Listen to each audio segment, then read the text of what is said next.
No ha existido nadie como él. Fue el hombre más destacado de su tiempo. Una brillante estrella del Renacimiento italiano, cuyas pinturas, inventos, descubrimientos científicos y proyectos de ingeniería aún siguen asombrándonos. Sabemos muy poco de él. Siempre le persiguió la controversia, entonces y ahora. Es un hombre sobre el que cualquiera puede inventarse una buena historia. Ahora se ha convertido en el protagonista de un bestseller internacional, donde se le presenta como el guardián del secreto más controvertido de la historia. ¿Dónde termina la verdad sobre él y comienza la ficción? Seguidamente, la vida de Leonardo da Vinci en biografía.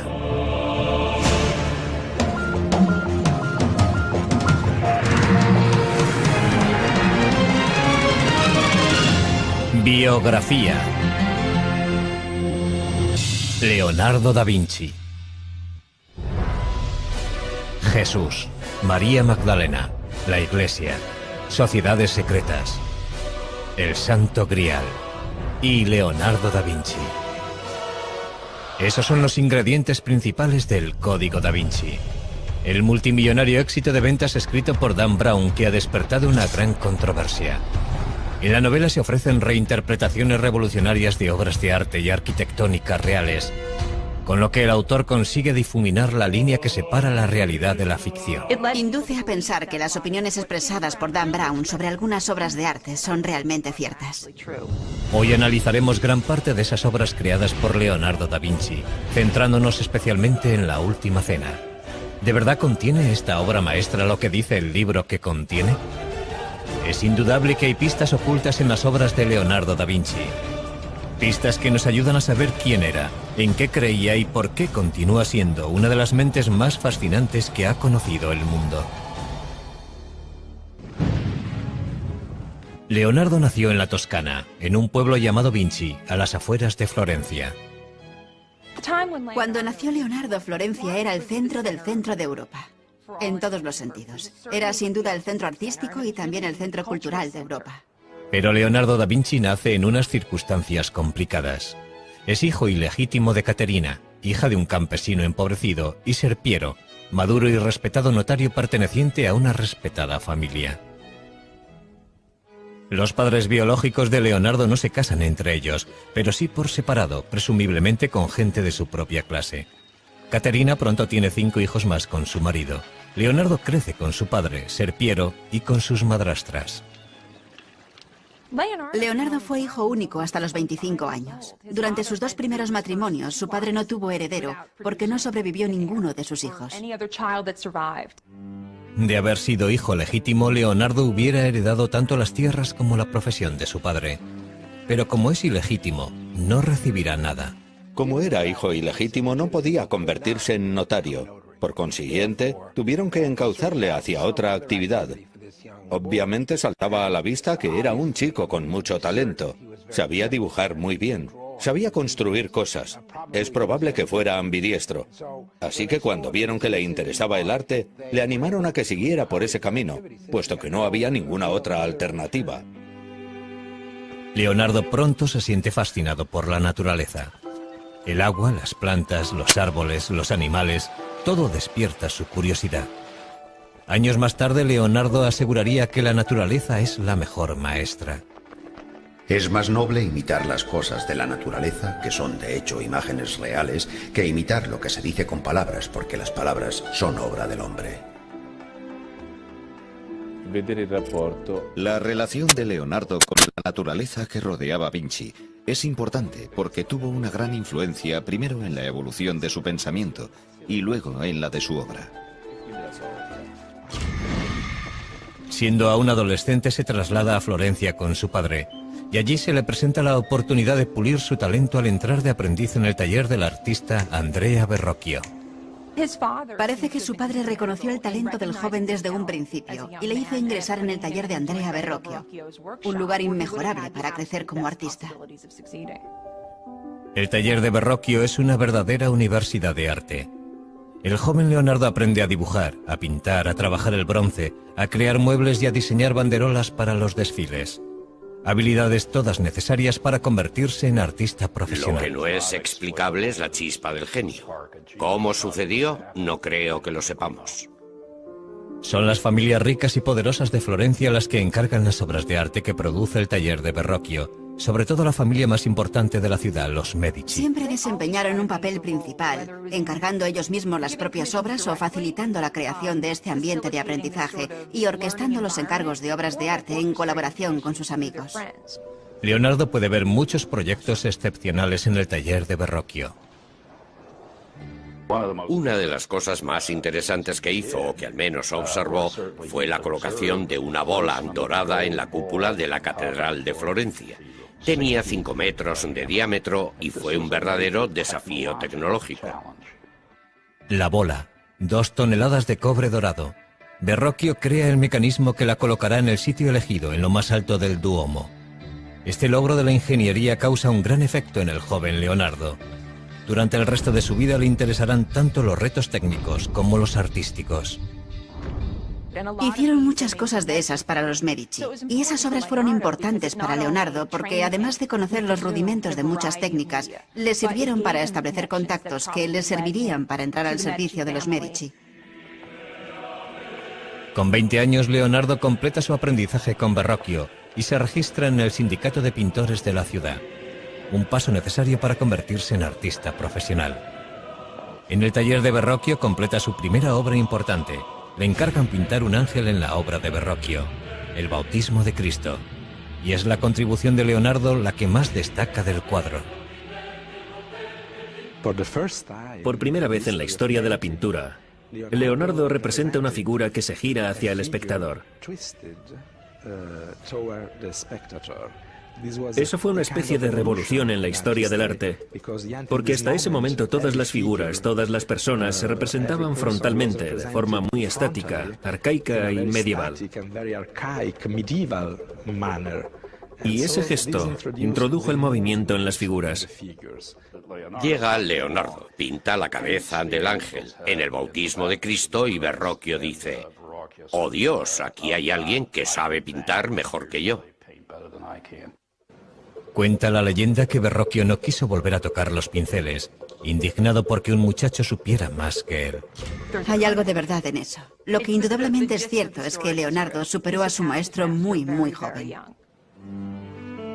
El antiguo campesino empieza a labrarse un nombre como pintor. Leonardo comienza a pensar en cómo utilizar su talento para conseguir el éxito, pero una acusación anónima no tarda en poner en riesgo su futuro.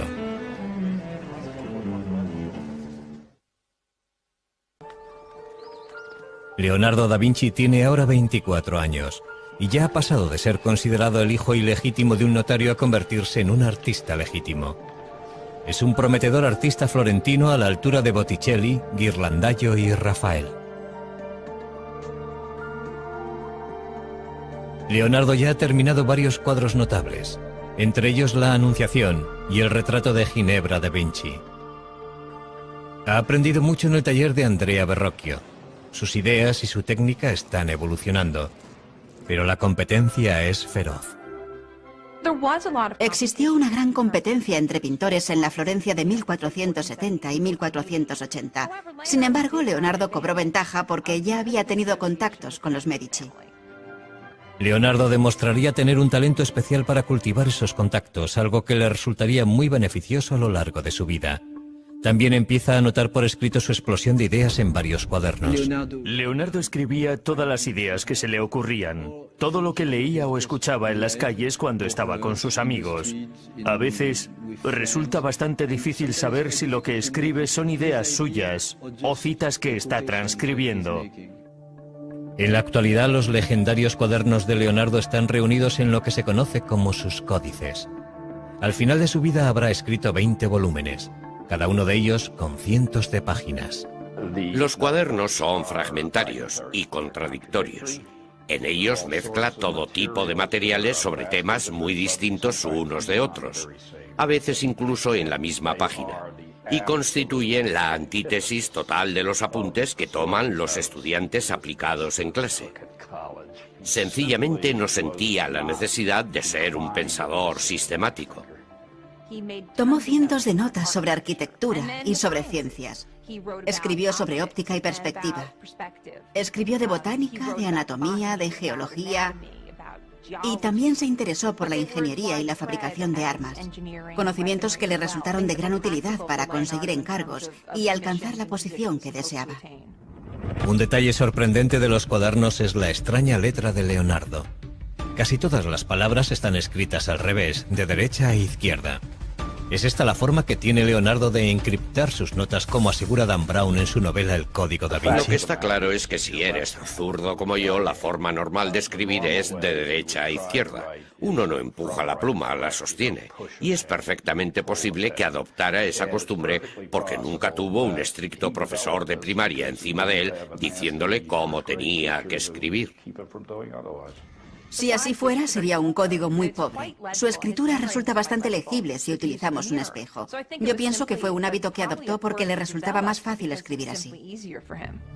Algunos de los estudios de sus cuadernos distan mucho de ser bellos. Leonardo es perfectamente consciente de que para conocer algo debes conocer su contraste. En otras palabras, para conocer lo bello debes conocer lo feo. Y viceversa. Los estudios grotescos son posiblemente una forma de examinar la variedad de posibilidades que nos ofrece el mundo biológico. Si el pintor desea ver bellezas arrebatadoras, él es el amo de su producción. Y si desea ver cosas monstruosas que podrían causar pavor o que podrían ser cómicas, irrisibles o verdaderamente lastimosas, él es su señor y su dios. Los cuadernos capturan una mente en perpetuo movimiento, pero aportan pocas pistas sobre su vida personal. Los cuadernos no son su diario. Por eso sabemos muy poco sobre relaciones personales, aparte de lo que podemos intuir gracias a otras pruebas periféricas. Uno de los asuntos que continúa en la oscuridad es la sexualidad de Leonardo. Lo que sí sabemos es que la policía secreta de Florencia detiene a Leonardo cuando éste tiene 24 años. Alguien le ha acusado anónimamente de practicar la sodomía con un joven de 17 años. Es imposible saber si la acusación era cierta o no, pero Leonardo se siente humillado y en peligro. El castigo por la sodomía oscila entre una simple multa y la pena capital. 2 meses después, Leonardo es juzgado, pero no se presenta ninguna prueba contra él, ni se presenta ningún testigo, y los cargos son retirados tan pronto como aparecieron. Pero Leonardo ha pasado verdadero miedo. Eso nos indica que desde muy temprano se creyó que Leonardo era homosexual. Es muy posible que mantuviera algún tipo de relación con hombres. Pero es probable que en el contexto de un taller artístico del siglo XV, eso fuera algo no tan infrecuente. Sin embargo, parece que en sus escritos, Leonardo desdeña el sexo en general. El acto de la cópula y los órganos que intervienen en él son tan feos que si no fuera por las caras y los adornos de los actores y los impulsos que les mueven, la raza humana desaparecería. A medida que fue madurando, se desinteresó por completo del sexo. Estaba totalmente concentrado en su misión como artista y científico. Estaba por encima del sexo. Leonardo abre su propio estudio en Florencia en cuanto retiran la acusación. Pero la violencia no tarda en adueñarse de la gran ciudad renacentista. Un sangriento golpe de estado planeado por el Papa y un colaborador amenaza con derribar a los Medici. Cuando el golpe fracasa, el Papa ordena al ejército de Nápoles tomar Florencia por las armas. Como para el resto de florentinos, la guerra es ahora una prioridad para Leonardo. Y empieza a diseñar escaleras y otros artefactos para defender y escalar las murallas de la ciudad. Leonardo empieza a trabajar en un nuevo campo, la ingeniería militar, algo que le fascinará durante toda la vida. Justo cuando parece que toda esperanza está perdida, la diplomacia de los Medici funciona. Florencia está salvada. Leonardo vuelve a tomar los pinceles y en 1480 empieza a pintar San Jerónimo. En el cuadro captura al angustiado santo golpeándose el pecho con una piedra en el desierto. En la actualidad este cuadro está colgado en el Vaticano inacabado, como muchas otras de sus pinturas. Y sin embargo la precisión de Leonardo a la hora de dibujar la anatomía humana hace que el dolor de San Jerónimo cobre vida ante nuestros ojos. Leonardo tiene casi 30 años cuando Lorenzo de Medici envía a los mejores pintores de Florencia al Vaticano para decorar la nueva Capilla Sistina. Esta colaboración forma parte de la nueva tregua firmada por los Medici y el Papa. Fueron elegidos muchos importantes pintores florentinos, pero no Leonardo. Es posible que se sintiera frustrado y que pensara que su talento no era reconocido. Pero Leonardo recibe un pequeño encargo que le mantiene ocupado. Un monasterio de las afueras de Florencia le contrata para pintar un retablo. El tema, la adoración de los magos. Leonardo tuvo que estar desesperado para firmar el contrato de este proyecto. Además de tener que pagarse él mismo los materiales, el contrato establecía que si no lo terminaba antes de 30 meses no le pagarían absolutamente nada. La composición de la obra es tremendamente ambiciosa, pero Leonardo supera todas las dificultades y el resultado final es impresionante. Es una revolución artística. Uno percibe que Leonardo está inventando un nuevo arte. Es probable que fuera demasiado nuevo incluso para él, y que por eso lo dejara sin terminar. Y sin embargo, es posiblemente la primera pintura realmente moderna de la historia. La estructura triangular del grupo que está en primer plano se convierte en un principio indiscutible del arte del Renacimiento. También destaca su énfasis en la diversidad. El viejo, el joven, el calvo, el barbado. Y la idea que anota más tarde en sus cuadernos de que hay que pintar la figura humana de los huesos hacia afuera. Si nos fijamos en la parte derecha de la pintura, vemos a un hombre anciano, pero uno juraría que es una calavera. En uno de los extremos del retablo vemos a un joven con la cabeza vuelta hacia el exterior. Se cree que es un autorretrato de un Leonardo de 29 años. Leonardo dedica muchísimo tiempo al retablo y sin embargo no consigue terminar la adoración de los magos. En el Código da Vinci, que después de todo es una obra de ficción, Dan Brown habla de la adoración de los magos, insinuando que se ha producido un gran descubrimiento bajo cientos de años de pintura. La realidad es un poco diferente. Lo cierto es que hace varios años retiraron la obra de donde estaba con la intención de restaurar la pintura. Y por lo que sabemos no se encontró ninguna modificación ni nada subversivo debajo de la pintura, aunque sí parece que la obra pudo haber sido retocada con posterioridad a la fecha en la que fue pintada. En la actualidad la adoración de los magos está expuesta en la Galería Uffizi de Florencia. Sin restaurar y dependiendo de a quién creamos, igual que como la dejó Leonardo. Parece que Leonardo no terminó este cuadro porque le distrajo algo que ocurría fuera de las murallas de Florencia. Algo que pondrá a prueba su habilidad, pero no como pintor. Con la esperanza de olvidar las dificultades de Florencia, Leonardo da Vinci decide trasladarse a Milán. Milán es la más septentrional de las ciudades-estado italianas y por consiguiente vulnerable a invasores extranjeros. A diferencia de Florencia, Milán es un centro de producción de armas y de tecnología militar. Leonardo confía en que aquí se le presenten nuevas oportunidades. Pero antes debe entablar relaciones con el hombre más poderoso de Milán, el duque Ludovico Sforza, el Moro. Leonardo llegó a Milán con poco más de 30 años. Abandonó Florencia porque se sentía bastante infeliz allí, pero también porque se entera de que Ludovico el Moro quería construir una gran estatua para honrar la memoria de su padre. Leonardo le escribe una atrevida carta al duque ofreciéndole sus servicios, no solo como pintor, sino como ingeniero militar.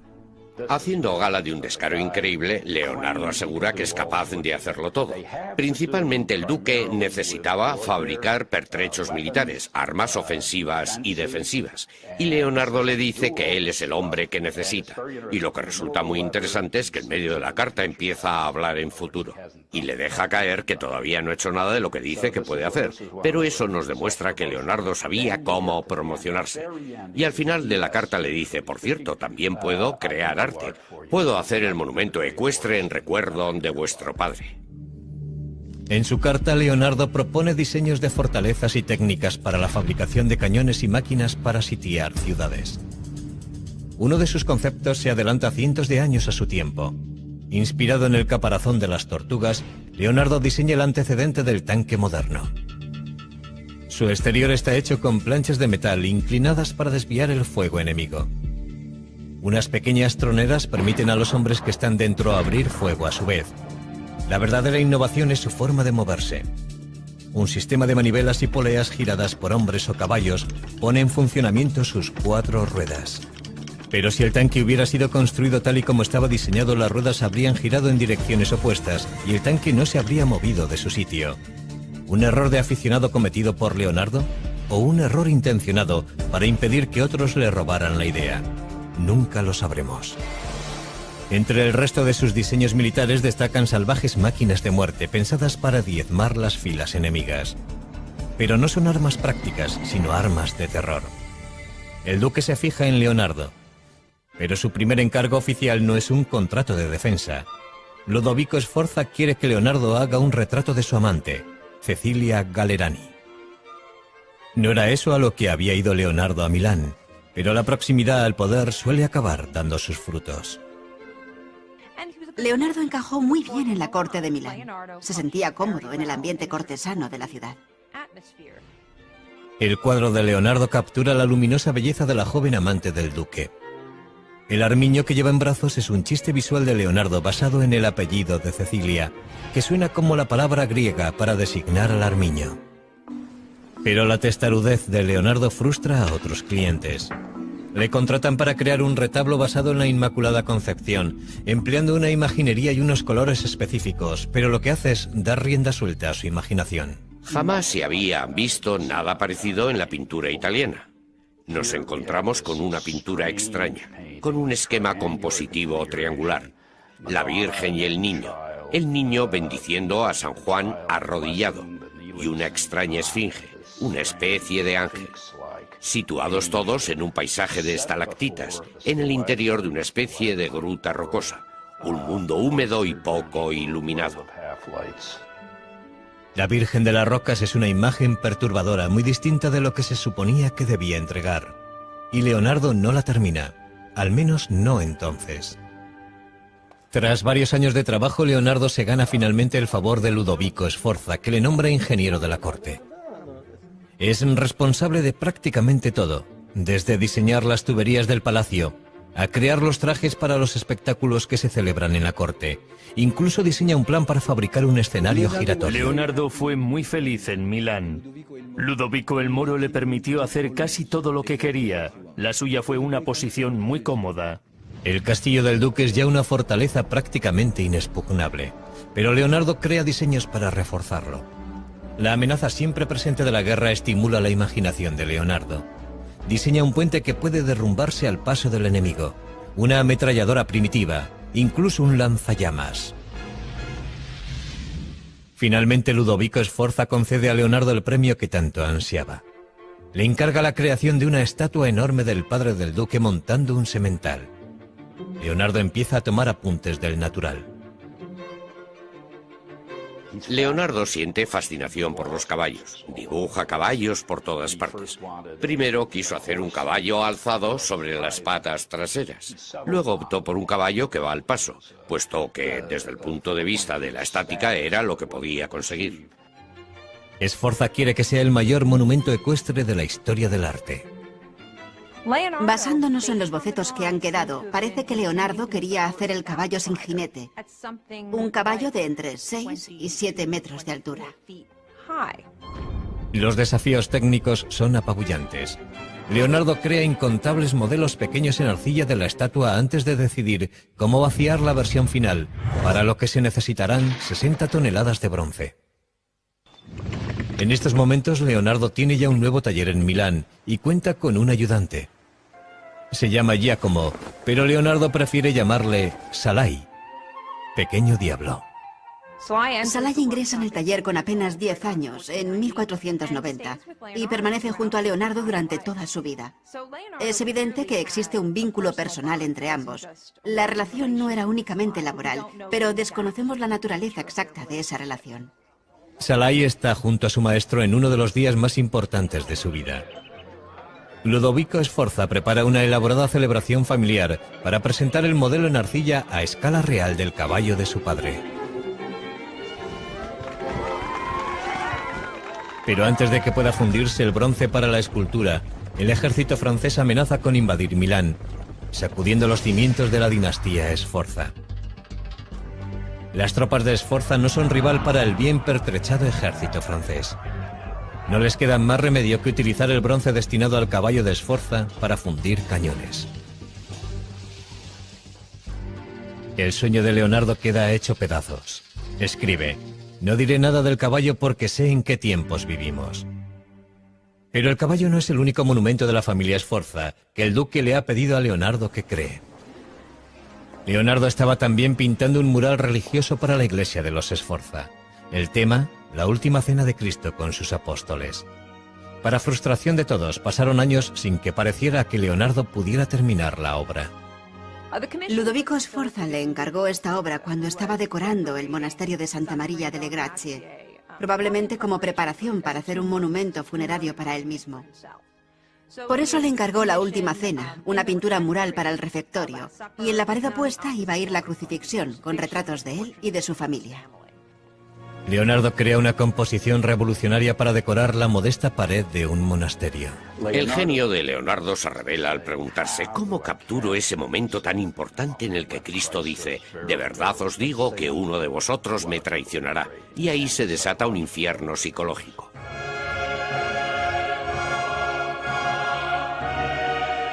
Leonardo emplea los gestos y rostros de los apóstoles para traicionar sus emociones. Leonardo intentó representar las figuras de una forma muy natural, muy humana. Quiso representarlas en acciones y actitudes que mostraran los movimientos internos de la mente. En vez de ponerlos a todos en fila, que era básicamente lo que se había hecho en los 100 años anteriores, Leonardo dividió a las 13 figuras en 5 grupos. 4 grupos de 3 personas para los 12 apóstoles y Cristo aislado, formando un grupo separado. Y eso constituyó una innovación muy destacada. Pero algunas de las ideas de Leonardo para la pintura son demasiado Se le revolucionarias. acusa de haber empleado una técnica demasiado pobre en la ejecución de la última cena. Y es probable que eso no sea del todo cierto. La pintura resultó muy dañada debido a la humedad subterránea que se filtró en las paredes, y eso es algo que casi nadie puede controlar. En esa obra utilizó una técnica experimental, y sabemos que 20 años después de su finalización, cuando Leonardo seguía aún vivo, ya la pintura había empezado a resquebrajarse. En el Código da Vinci se dice que Leonardo intentó algo incluso más revolucionario en la última cena. Algo que sería contrario no solo a la Iglesia, sino también a 2000 años de enseñanzas bíblicas. En el bestseller de Dan Brown, El Código da Vinci, novela de la que también se ha hecho una película, se aporta una interpretación sorprendente de la última cena. El Código da Vinci está basado en la teoría de que Leonardo deslizó un mensaje secreto en esta pintura.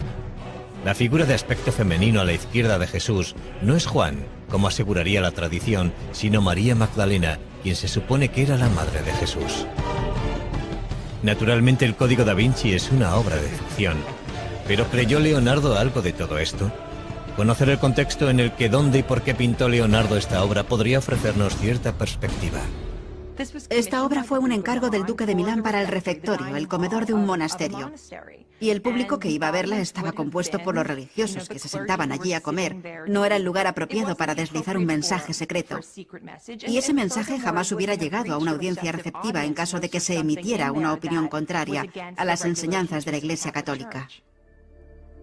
¿Por qué tiene un aspecto tan femenino la figura que está junto a Jesús? Tradicionalmente, mostrar a un hombre joven con rasgos femeninos, en oposición a las figuras centradas en años que están sentadas a la mesa, era algo completamente habitual. Y si a eso añadimos que es muy poco lo que puede verse en esa pared, como para establecer si ese personaje tiene una figura femenina o un rostro femenino, el resultado es que disponemos de muy pocas pruebas para emitir una opinión. Y esa es la tragedia definitiva de la última cena, porque debido al deteriorado estado en que nos ha llegado es muy poco lo que ha sobrevivido de la obra de arte original.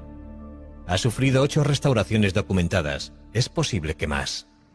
En la actualidad no sabemos qué partes de la pintura pertenecen realmente al pincel de Leonardo. Lo que tenemos que hacer es distanciarnos de la obra y decir que lo que de verdad queda de Leonardo es la composición. Leonardo ha pasado 17 felices años trabajando para el duque de Milán, Ludovico Sforza. Pero ahora la dinastía Sforza tiene que rendirse ante el empuje del ejército francés. y el gigantesco modelo en arcilla para el caballo de Sforza recibe un final trágico. La historia nos cuenta que los arqueros franceses que invadieron Milán utilizaron el modelo en arcilla del caballo como diana, y ese fue el final del caballo. Leonardo está sin trabajo. Con 47 años sale de Milán junto a Salai, su aprendiz, abandonando sus principales obras, El caballo destrozado y La última cena. Debe buscarse un nuevo mecenas y una nueva casa. Le ofrece varias ideas al duque de Venecia, entre ellas un traje de buzo y un sistema de respiración para la guerra submarina.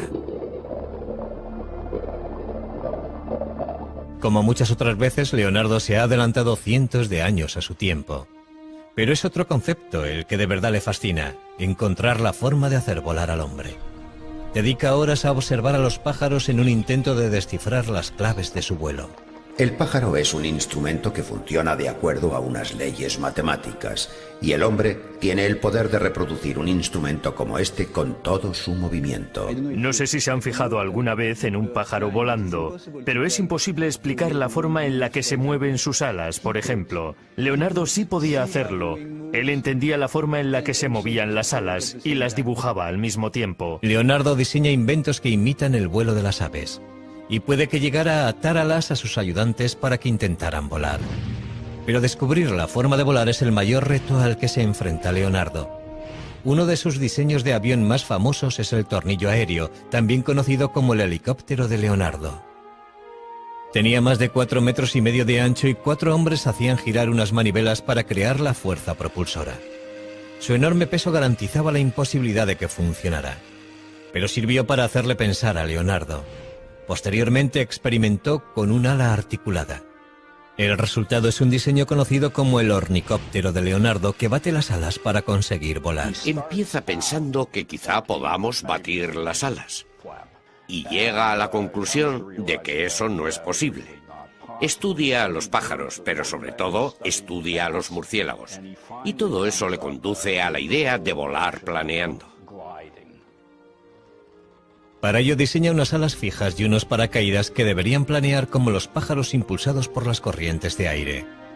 Indudablemente este invento hubiera podido haber funcionado. Por desgracia, el duque de Venecia no muestra ningún interés por los inventos de Leonardo. Pero a principios del siglo XVI los servicios de Leonardo como pintor de retratos están muy solicitados entre la nobleza italiana. Sin embargo, estos encargos le interesan poco. Cuando una dama le envía un mensajero para saber por qué no ha terminado su retrato, el mensajero regresa con la noticia de que Leonardo parece cansado de los pinceles. Uno pensaría que la gente que quería contratar a Leonardo, sus clientes y sus mecenas, vería con desagrado el hecho de que dejara tantos encargos inacabados y tantas obras incompletas. Y sin embargo, el trabajo de Leonardo como retratista siempre estuvo muy cotizado. Leonardo regresa finalmente a Florencia, la ciudad de su juventud, para volver a empezar. Pero por muy famoso que sea, otro artista más joven se ha convertido en el favorito de la ciudad, Miguel Ángel Buonarroti. Solo tiene 28 años, pero su talento es extraordinario. Es un momento maravilloso para la historia de Florencia que esos dos genios estén en la misma ciudad en la misma época. Pero entre ellos existió rivalidad. Eran muy diferentes el uno del otro. Leonardo era un cortesano, un hombre apuesto que se desenvolvía bien en cualquier situación. Miguel Ángel era un hombre solitario, un hombre ya bastante amargado. Un día sus diferencias estallan en las calles de Florencia. Leonardo tenía casi 25 años más que Miguel Ángel y debió de pensar que estaba por encima de tal rivalidad. Su resentimiento aumenta. Leonardo empieza a buscar encargos fuera de Florencia. Y en 1502 encuentra una oportunidad inesperada al servicio de uno de los tiranos más sedientos de sangre de Italia. A principios del siglo XVI, Leonardo trabajaba para César Borgia, hijo ilegítimo del Papa Alejandro VI, que es en esos momentos el duque de Romaña, un militar, el general de los ejércitos del Papa, por así decirlo. Borgia no se detiene ante nada en su intento de consolidar el imperio de su padre, que espera que algún día pase a ser suyo. Utiliza a Leonardo como ingeniero militar. Los mapas que dibuja son de una precisión extraordinaria y una de las claves de sus éxitos en el campo de batalla. Leonardo hace unos contactos muy sólidos porque es un hombre muy inteligente. Sabía manipular sus habilidades y colocarse siempre en el lugar más conveniente para él. Pero un día Borgia ordena la ejecución de un amigo de Leonardo. Poco después interrumpen su colaboración. En el verano Leonardo regresa a Florencia y vuelve a tomar los pinceles. Empieza un retrato menor que acabará convirtiéndose en el cuadro más celebrado de la historia del arte. Es la espiritualidad inherente a la criatura humana que Leonardo fue capaz de reflejar en el retrato, la que eleva la figura humana a una especie de majestad. Se ha dicho que la Mona Lisa tenía ictericia, que era una mujer embarazada, que era un hombre disfrazado de mujer. Pero lo cierto es que la Mona Lisa es una gran pintura. Según el relato de un biógrafo, la Mona Lisa sería el retrato de Lisa Gioconda, la esposa de un mercader. Pero eso es algo que no es seguro. Para Leonardo, la Mona Lisa fue siempre una obra en evolución, su intento de alcanzar la perfección. Leonardo nunca entregó el retrato a la persona que se lo encargó y lo conservó hasta el fin de sus días.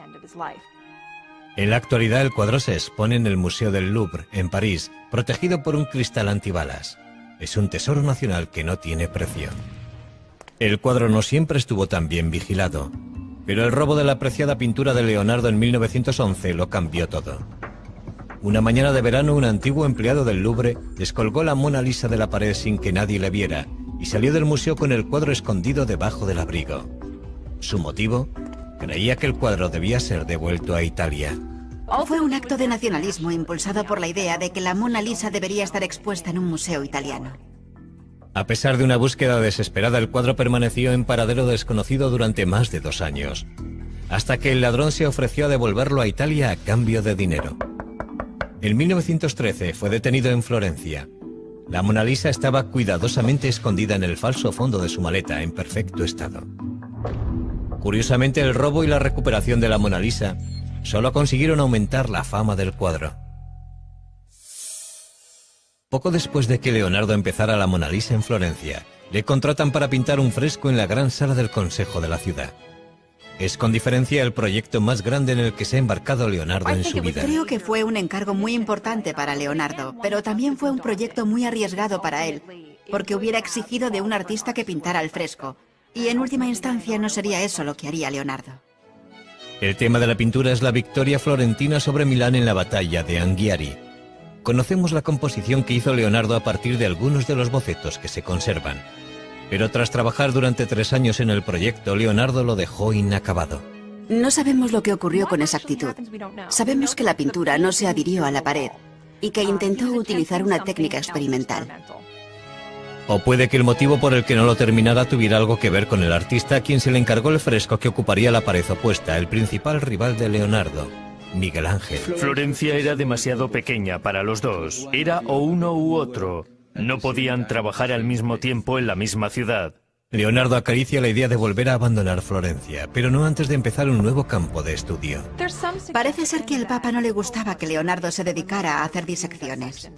Era ilegal y, sin embargo, lo hacía.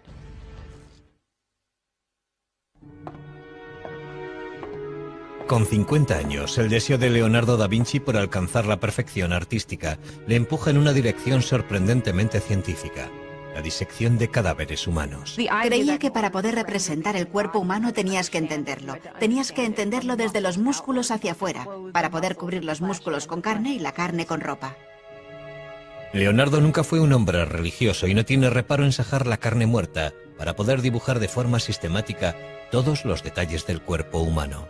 Lo que podría disuadirte es el miedo a pasar las horas nocturnas en compañía de esos cadáveres, despedazados y desollados y horribles de ver.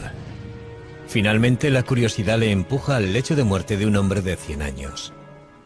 Leonardo espera pacientemente a que muera el hombre para poder investigar la causa de su muerte. El resultado de su autopsia es el primer caso documentado de arteriosclerosis de la historia, endurecimiento de las arterias. Leonardo llega a esta conclusión tras comparar el sistema circulatorio del viejo con el de un niño. Sus estudios anatómicos son sorprendentemente precisos. Pero lo que para Leonardo es ciencia, para otros resulta macabro. Conseguir cadáveres es un problema constante. Años más tarde, las autoridades de la Iglesia se enteran de estas autopsias y creen que ha ido demasiado lejos. el Papa pone fin a sus disecciones de una vez por todas. Finalmente, una pintura del pasado de Leonardo le lleva de nuevo a Milán. Después de más de 20 años le piden que vuelva para terminar La Virgen de las Rocas y supervisar la realización de una copia. ¿Cuál es el original y cuál es la copia? La versión del Louvre es la primera y se ajusta más al último estilo florentino de Leonardo. Probablemente el cuadro que termina colgado en Milán es la copia. Se pintó alrededor del año 1508 y está expuesto en la National Gallery de Londres. A pesar de su reputación como pintor, a medida que Leonardo envejece, su verdadero legado son sus cuadernos, toda una vida de exploración científica y artística, capturada en miles de hojas de frágil papel. Entre esas páginas se encuentra esta imagen, que se cree que es un autorretrato de un Leonardo ya anciano. Leonardo ha superado ampliamente los 60 años y está cansado. Ha experimentado un cambio tremendo. Por eso, cuando el rey de Francia, gran admirador y coleccionista de la obra de Leonardo, le invita a él y a sus 2 ayudantes a viajar a su corte, Leonardo no deja pasar la oportunidad. El rey está encantado de tener a una mente tan brillante bajo su techo. Era frecuente que el rey llamara a su puerta a cualquier hora del día o de la noche para preguntarle algo, y Leonardo estaba encantado porque de hecho aquel era el sueño de su vida. Lo triste es que para entonces Leonardo era ya demasiado viejo como para crear algo. Poco después de llegar a Francia, Leonardo sufre un ataque de apoplejía que le paraliza el brazo derecho y le deja la mano izquierda temblorosa. Sin embargo, gracias a la generosidad del rey, Leonardo tiene pocas obligaciones. Salai, el aprendiz que le acompaña desde los 10 años, y Melzi, un estudiante más joven y leal acompañante, permanecen a su lado hasta el final. Pocos días después de cumplir 67 años, Leonardo llama a un notario para hacer testamento. Y según la leyenda, aunque nunca había sido especialmente religioso, Leonardo vuelve sus ojos hacia Dios. Es imposible saber si abrió su corazón a la religión en su lecho de muerte. No sabemos si es cierto que se interesó súbitamente por el catolicismo y que, como se dice, confesó sus pecados. Se ha dicho que Leonardo murió en brazos del rey Francisco I. Sea eso cierto o no, está claro que los franceses le adoraban. Igual que un día bien empleado procura un sueño feliz, una vida bien empleada procura una muerte feliz. En su testamento, Leonardo planea su propio funeral, algo que no es necesariamente atípico. Lo curioso es que Leonardo ordenó la celebración de muchas misas en su honor, 3 misas grandes y 30 misas pequeñas en 4 iglesias distintas, y dejó dicho que fueran el diácono y el subdiácono quienes llevaran su cuerpo a la tumba. Tras la muerte de Leonardo, las pinturas y cuadernos que obraban en su poder, incluida la Mona Lisa, pasaron a manos de sus ayudantes. Con el transcurso de los siglos acabarían engrosando distintas colecciones de arte de todo el mundo. No es imposible que en alguna parte haya bocetos, dibujos o incluso pinturas originales de Leonardo. Es muy probable que pueda existir algún oculto tesoro en algún lugar.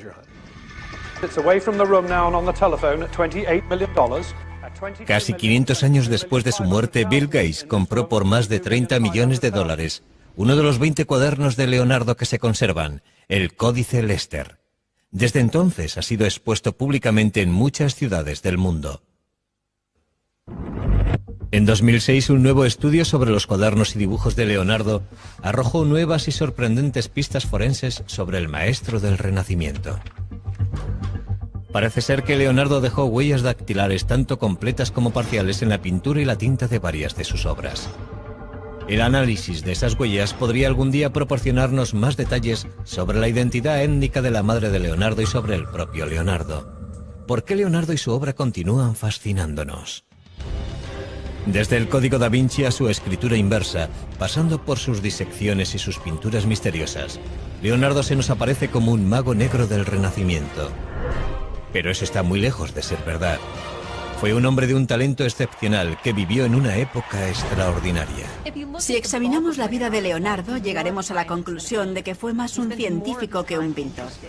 Pasó más tiempo interesado en la anatomía, la botánica, la óptica y los estudios naturales que pintando cuadros con el pincel en la mano. Fue un hombre tan excepcional que hizo de todo, y todo lo hizo muy bien. Leonardo fue un hombre de su tiempo. Un hombre cuyo genio y ambición le catapultaron de la oscuridad a las cortes reales. Un hombre que jamás permitió que la adversidad hundiera su intelecto. Un hombre para la eternidad que ilumina nuestra imaginación incluso hoy. Leonardo da Vinci.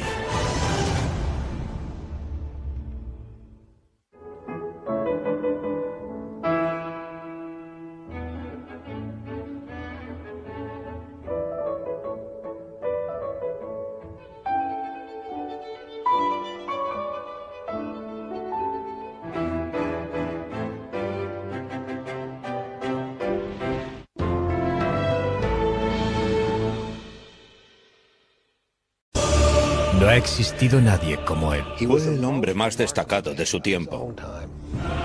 Una brillante estrella del Renacimiento italiano, cuyas pinturas, inventos, descubrimientos científicos y proyectos de ingeniería aún siguen asombrándonos. Sabemos muy poco de él. Siempre le persiguió la controversia, entonces y ahora. Es un hombre sobre el que cualquiera puede inventarse una buena historia. Ahora se ha convertido en el protagonista de un bestseller internacional, donde se le presenta como el guardián del secreto más controvertido de la historia. ¿Dónde termina la verdad sobre él y comienza la ficción? Seguidamente, la vida de Leonardo da Vinci en biografía.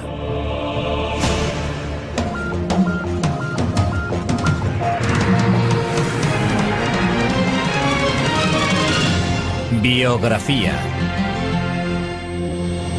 Leonardo da Vinci. Jesús, María Magdalena, la Iglesia, sociedades secretas, el Santo Grial y Leonardo da Vinci. Esos son los ingredientes principales del Código da Vinci, el multimillonario éxito de ventas escrito por Dan Brown que ha despertado una gran controversia. En la novela se ofrecen reinterpretaciones revolucionarias de obras de arte y arquitectónicas reales, con lo que el autor consigue difuminar la línea que separa la realidad de la ficción. Induce a pensar que las opiniones expresadas por Dan Brown sobre algunas obras de arte son realmente ciertas. Hoy analizaremos gran parte de esas obras creadas por Leonardo da Vinci, centrándonos especialmente en La Última Cena. ¿De verdad contiene esta obra maestra lo que dice el libro que contiene? Es indudable que hay pistas ocultas en las obras de Leonardo da Vinci. Pistas que nos ayudan a saber quién era, en qué creía y por qué continúa siendo una de las mentes más fascinantes que ha conocido el mundo. Leonardo nació en la Toscana, en un pueblo llamado Vinci, a las afueras de Florencia. Cuando nació Leonardo, Florencia era el centro del centro de Europa. En todos los sentidos. Era sin duda el centro artístico y también el centro cultural de Europa. Pero Leonardo da Vinci nace en unas circunstancias complicadas. Es hijo ilegítimo de Caterina, hija de un campesino empobrecido, y Serpiero, maduro y respetado notario perteneciente a una respetada familia. Los padres biológicos de Leonardo no se casan entre ellos, pero sí por separado, presumiblemente con gente de su propia clase. Caterina pronto tiene 5 hijos más con su marido. Leonardo crece con su padre, Serpiero, y con sus madrastras.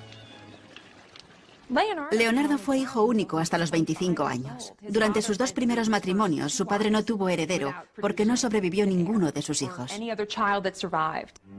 De haber sido hijo legítimo, Leonardo hubiera heredado tanto las tierras como la profesión de su padre. Pero como es ilegítimo, no recibirá nada. Como era hijo ilegítimo, no podía convertirse en notario. Por consiguiente, tuvieron que encauzarle hacia otra actividad. Obviamente saltaba a la vista que era un chico con mucho talento. Sabía dibujar muy bien. Sabía construir cosas. Es probable que fuera ambidiestro. Así que cuando vieron que le interesaba el arte, le animaron a que siguiera por ese camino, puesto que no había ninguna otra alternativa. Leonardo pronto se siente fascinado por la naturaleza. El agua, las plantas, los árboles, los animales, todo despierta su curiosidad. Años más tarde, Leonardo aseguraría que la naturaleza es la mejor maestra.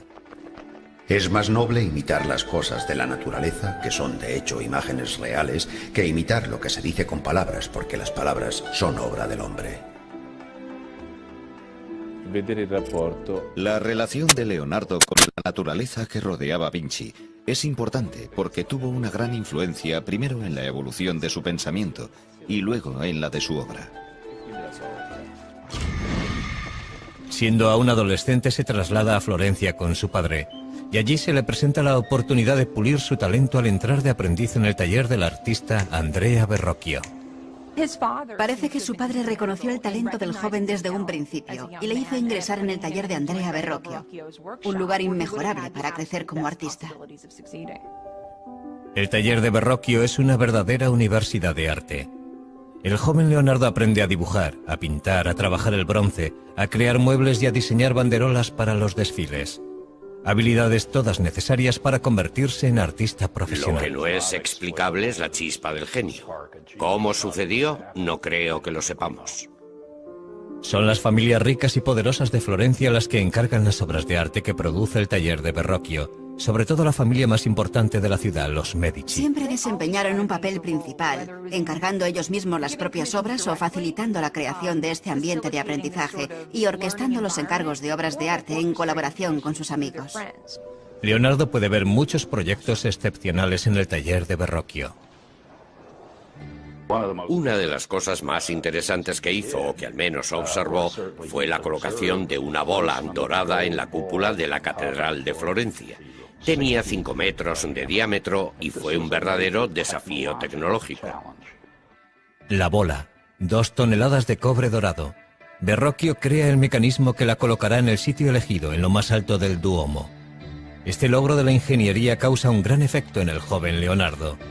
Durante el resto de su vida le interesarán tanto los retos técnicos como los artísticos.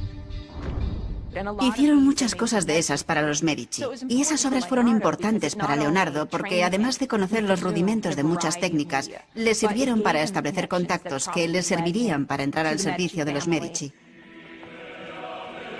Con 20 años, Leonardo completa su aprendizaje con Verrocchio y se registra en el Sindicato de Pintores de la ciudad. Un paso necesario para convertirse en artista profesional.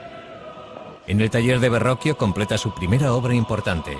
Le encargan pintar un ángel en la obra de Verrocchio, el Bautismo de Cristo, y es la contribución de Leonardo la que más destaca del cuadro. Por primera vez en la historia de la pintura, Leonardo representa una figura que se gira hacia el espectador.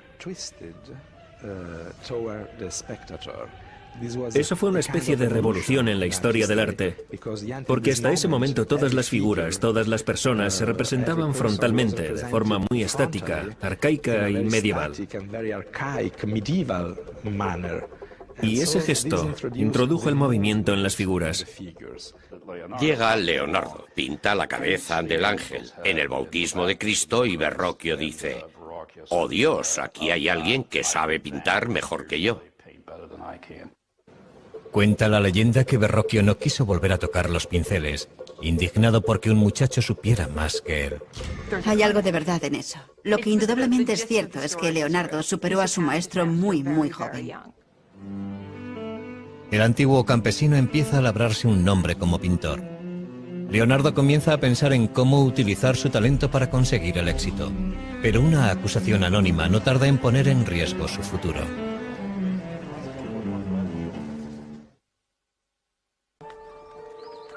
Leonardo da Vinci tiene ahora 24 años y ya ha pasado de ser considerado el hijo ilegítimo de un notario a convertirse en un artista legítimo.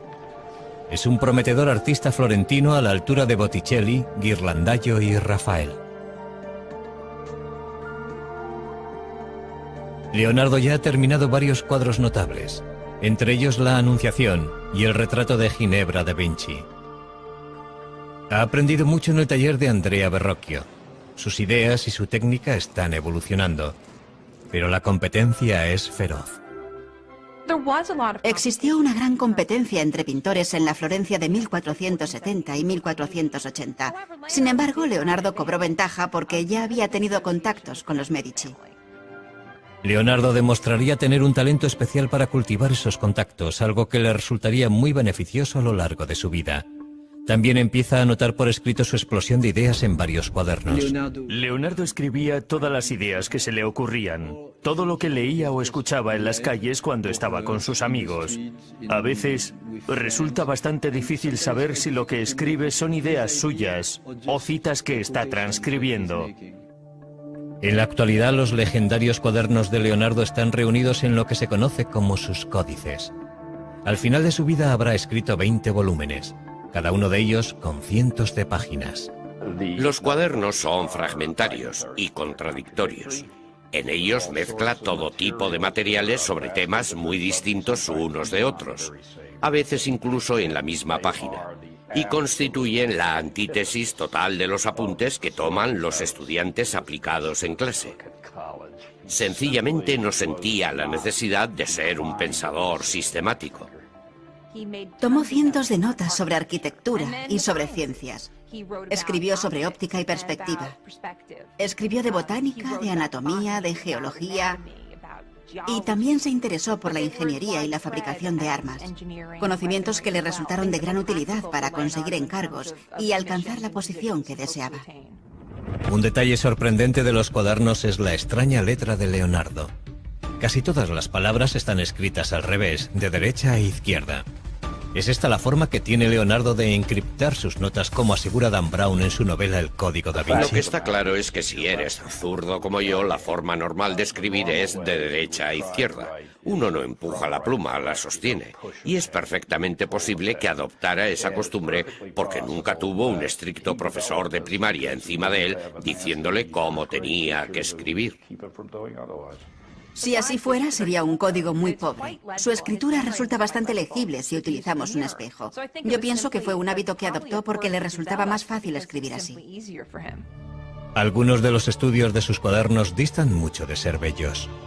Leonardo es perfectamente consciente de que para conocer algo debes conocer su contraste. En otras palabras, para conocer lo bello debes conocer lo feo. Y viceversa. Los estudios grotescos son posiblemente una forma de examinar la variedad de posibilidades que nos ofrece el mundo biológico.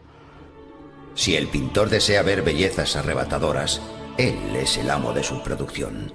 Y si desea ver cosas monstruosas que podrían causar pavor o que podrían ser cómicas, irrisibles o verdaderamente lastimosas, él es su señor y su dios. Los cuadernos capturan una mente en perpetuo movimiento, pero aportan pocas pistas sobre su vida personal.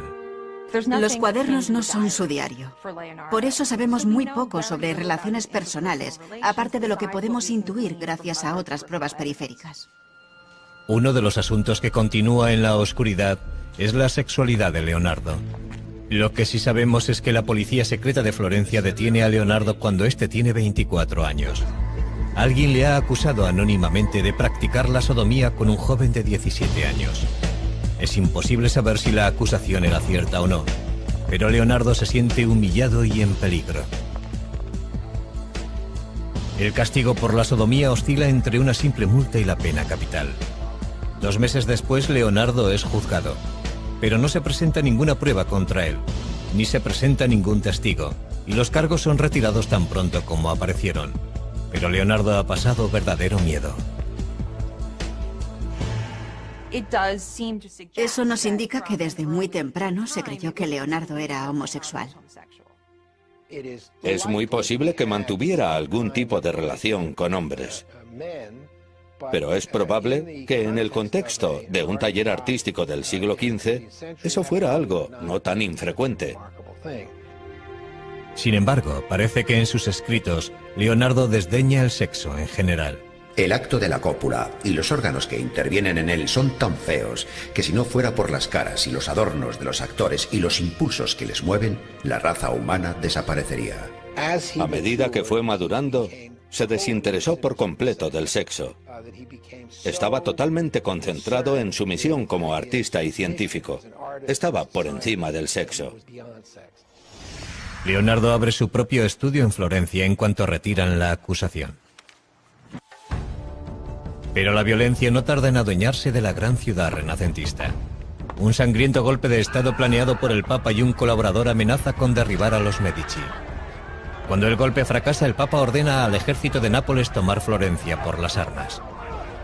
Como para el resto de florentinos, la guerra es ahora una prioridad para Leonardo. Y empieza a diseñar escaleras y otros artefactos para defender y escalar las murallas de la ciudad. Leonardo empieza a trabajar en un nuevo campo, la ingeniería militar, algo que le fascinará durante toda la vida. Justo cuando parece que toda esperanza está perdida, la diplomacia de los Medici funciona. Florencia está salvada. Leonardo vuelve a tomar los pinceles y en 1480 empieza a pintar San Jerónimo. En el cuadro captura al angustiado santo golpeándose el pecho con una piedra en el desierto. En la actualidad este cuadro está colgado en el Vaticano inacabado, como muchas otras de sus pinturas. Y sin embargo la precisión de Leonardo a la hora de dibujar la anatomía humana hace que el dolor de San Jerónimo cobre vida ante nuestros ojos. Leonardo tiene casi 30 años cuando Lorenzo de Medici envía a los mejores pintores de Florencia al Vaticano para decorar la nueva Capilla Sistina. Esta colaboración forma parte de la nueva tregua firmada por los Medici y el Papa. Fueron elegidos muchos importantes pintores florentinos, pero no Leonardo. Es posible que se sintiera frustrado y que pensara que su talento no era reconocido. Pero Leonardo recibe un pequeño encargo que le mantiene ocupado. Un monasterio de las afueras de Florencia le contrata para pintar un retablo. El tema, la adoración de los magos. Leonardo tuvo que estar desesperado para firmar el contrato de este proyecto. Además de tener que pagarse él mismo los materiales, el contrato establecía que si no lo terminaba antes de 30 meses no le pagarían absolutamente nada. La composición de la obra es tremendamente ambiciosa, pero Leonardo supera todas las dificultades y el resultado final es impresionante. Es una revolución artística. Uno percibe que Leonardo está inventando un nuevo arte. Es probable que fuera demasiado nuevo incluso para él, y que por eso